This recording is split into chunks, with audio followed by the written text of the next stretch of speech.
Hello everyone, my name is Xiaohan Li. I'm from Southeast University. It's an honor to have the opportunity to making this presentation. The subject of my presentation is the mechanism and detection of alternative splicing events in circular RNAs. I divided it into such 5 main sections. Circular RNAs are covalently closed RNA molecules that typically comprise exonic sequences and are spliced at canonical splice sites.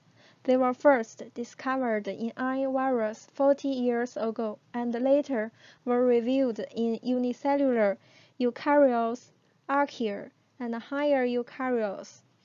Based on their origin, circRNAs can be grouped into 4 categories: exonic circRNAs, intronic circRNAs, exonic-intronic circRNAs, and intergenic circRNAs. Studies have suggested that circRNAs play various biological roles, such as function as microRNA sponges, regulating parental gene transcription and cell proliferation, interacting with RNA-binding proteins, as well as translating proteins. In this review, we summarize the recent findings on biogenesis of circRNA isoforms, progress on detection methods, and highlight the challenges for further research. Recent studies unveiled that circRNAs are derived from numerous of preamides. 2 mechanisms have been raised to explain the formation of circRNAs, which are defined as direct backsplicing and laurent intermediate. Broadly speaking, both models involve backsplicing and canonical splicing, but they are notably different in which step happens first. As for direct backsplicing, the loop structure can be formed by either complementary sequence across long flaking introns or RNA-binding proteins. The intron sequences are removed or retained to generate exonic circRNAs or exonic-intronic circRNAs, respectively. As for laurent intermediate mode, canonical splicing appears first, forming a laurent precursor, and then internal backsplicing takes place, which results in a double laurent molecular and a circular RNA. Alternative splicing in protein coding or non-coding genes has a dramatic impact on in-cellular differentiation and organismal development. Similarly, circRNAs generated from multiple exon genes are alternatively spliced as well. Alternative splicing events in circRNAs fall into 2 categories: circRNAs with alternative backsplicing junction site, and circRNAs with the same backsplicing junction site but distinct in internal compositions. As shown in Figure A, a single gene could produce multiple circRNAs which contain different backsplicing junction sites, while in Figure B, the occurrence of alternative canonical splice with circRNAs lead to isoforms that have the same backsplicing junction site but distinct in internal composition. Since circRNAs processing is related to transcription and preamide splicing, circularization is presumably influenced by both cis regulatory elements and trans-acting factors. For instance, splicemal assembly, topological effects due to intronic sequence, and combinatory of RNA-binding proteins. Remarkably, the mechanism of backsplicing has been determined to some extent, and several factors related to generation of different circRNA isoforms have been reported.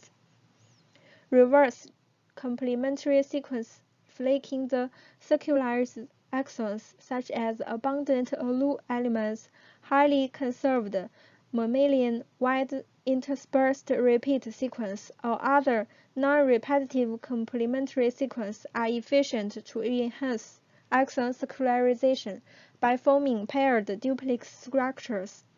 Theoretically, a series of inverted repeat I pairs from different I duplexes results in multiple circular isoforms. Moreover, an individual intron can also form I pairing, which promotes canonical splicing to linear I formation. Taken together, the endogenous conditions for circular generation are very complex, since the number of repetitive elements and the distance between them and their degree of complementarity all affect the splicing outcome. Moreover, various alternative splicing events were observed despite of the presumably identical or paired complementary sequence among all tested human samples, which indicated that the regulation of alternative splicing is more complicated than we found. Previous studies showed that the I pairing was influenced by I binding proteins as well. Negative ion binding proteins will suppress circle formation by destabilizing I pairing interactions.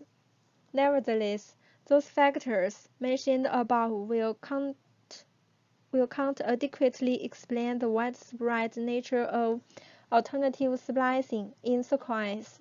It is helpful to discover the roles of alternative splicing in circuits by large-scale identification of fallen circuits.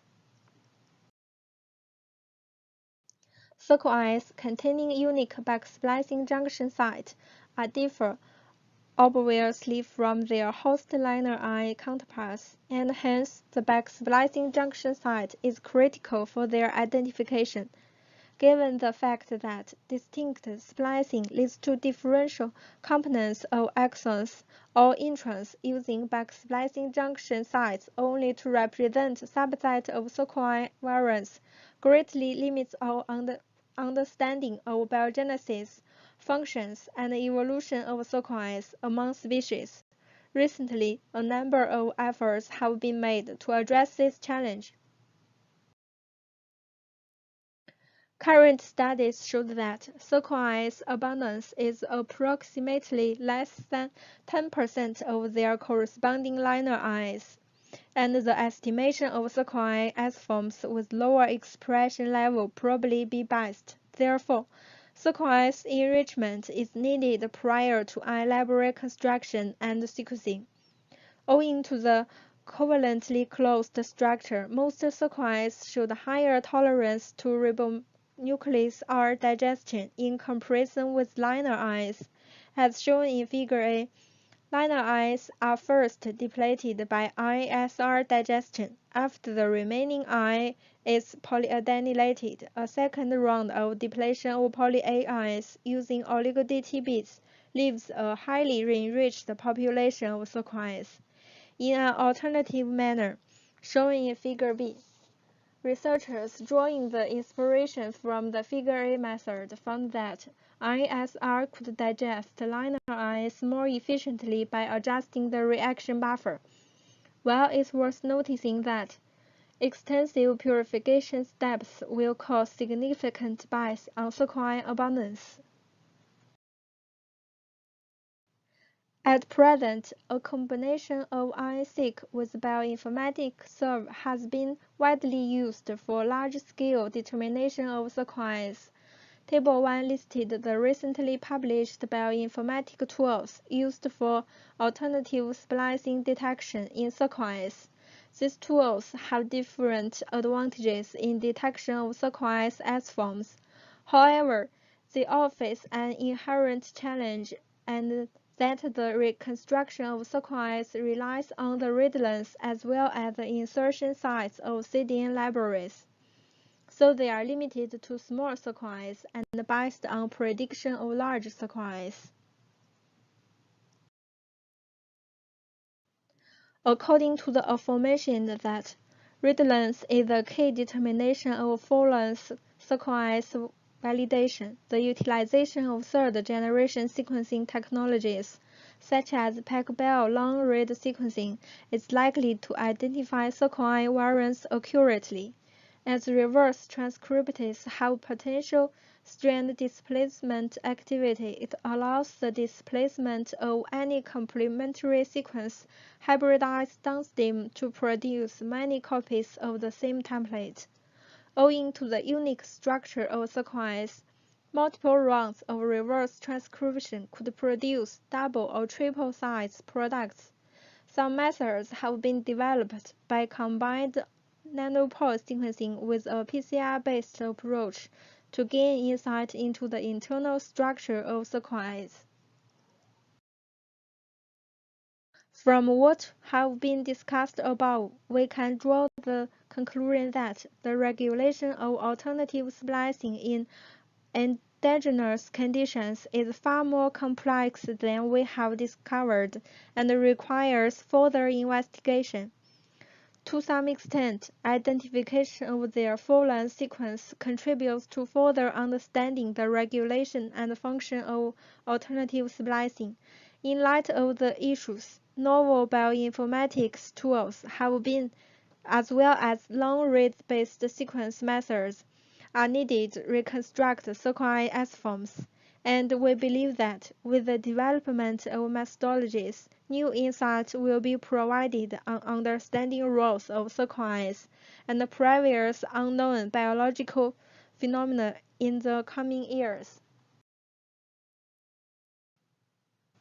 There is some references we have used.